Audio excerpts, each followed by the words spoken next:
রিয়াদ, একটু শুনে যা তো। জি আপু। বস। তোকে না কতবার বলেছি ওই ছেলেকে এই ছেলেকে বাসায় নিয়ে আসবি না। তুই কলেজে পড়ালেখা করিস, তুই কলেজে লেখাপড়া করিস, কোথায় কি করে, আর সে কোথায় কি করে বেড়ায়? তোর সাথে যায়? তোর সাথে যায়? তোকে না বলেছি ভালো ছেলের সাথে মিশবি?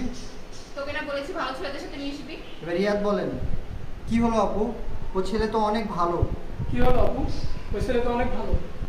কারো সম্পর্কে না জেনে এত কারো কথা সম্পর্কে না না বলা জেনে ভালো। এত কথা বলা ভালো না। আপু এবার আপনি বলেন, তুই কি বেশি বুঝিস? তুই আমার কি থেকে বেশি বুঝিস আমার চেয়ে? আজকের পর থেকে যেন বাসায় না আসে। আজকের পর থেকে যেন ও আমাদের বাসায় না আসে। রিয়াদ বলেন কথাগুলো আসতে বলো আপু। কথাগুলো জয় তো আসতে শুনে বলো নেবে। আপু। জয় তো শুনে নেবে। আপু শুনলে শুনুক। শুনলে শুনুক, আমার তাতে কিছু যায় আসে না। রিয়াদ এখান থেকে শেষ হয়ে গেল। যা। রিয়াদ বলো।